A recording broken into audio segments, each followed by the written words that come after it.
السلام علیکم۔ آج کے ہمارے سبق کا عنوان ہے ہمارا دین۔ ہم مسلمان ہیں اور ہمارا دین اسلام ہے۔ دین کا مطلب ہے زندگی گزارنے کا طریقہ۔ اسلام کے معنی ہے امن اور سلامتی۔ ہمارا دین اسلام ہمیں بتاتا ہے کہ اللہ تعالیٰ ایک ہے اور حضرت محمد صلی اللہ علیہ وسلم اللہ تعالیٰ کے آخری رسول ہیں۔ اسلام ہمیں اچھے کام کرنے اور برے کاموں سے بچنے کی تعلیم دیتا ہے۔ اسلام کے ماننے والے کو مسلمان کہتے ہیں۔ اللہ تعالیٰ کے نزدیک سب سے اچھا دین اسلام ہے۔ دین اسلام کے 5 ارکان ہیں۔ نمبر 1 کلمہ طیبہ، نمبر 2 نماز، نمبر 3 روزہ، نمبر 4 زکوٰۃ، نمبر 5 حج۔ ان 5 باتوں کو دین اسلام کی بنیاد کہا جاتا ہے۔ جس طرح کوئی مکان یا خیمہ بنیادوں پر کھڑا ہوتا ہے، اسی طرح اسلام کی بھی یہ 5 بنیادی باتیں ہیں۔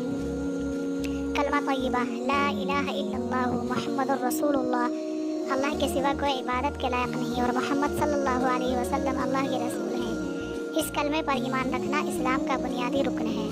نماز، ایک دن میں 5 وقت کی نمازیں جماعت سے ادا کرنا دوسرا بنیادی رکن ہے۔ روزہ، رمضان المبارک کے مہینے میں پورے روزے رکھنا تیسرا بنیادی رکن ہے۔ زکوٰۃ، جس کسی آدمی کے پاس مال اور دولت کی ایک خاص مقدار 1 سال سے موجود ہو، اسے اپنے مال کا 40واں حصہ ضرورت مندوں کو دینا فرض ہے۔ یہ اسلام کا چوتھا رکن ہے۔ حج، اس آدمی پر زندگی میں ایک بار حج کرنا فرض ہے جو اس کی طاقت رکھتا ہو۔ ان تمام ارکان کے بارے میں اگلے سبق میں تفصیل سے بات کی جائے گی۔ آئیے سبق کے حوالے سے مختصر سوال کر لیتے ہیں۔ ہم کون ہیں؟ ہمارا دین کا کیا نام ہے؟ اللہ تعالیٰ کے نزدیک سب سے اچھا دین کون سا ہے؟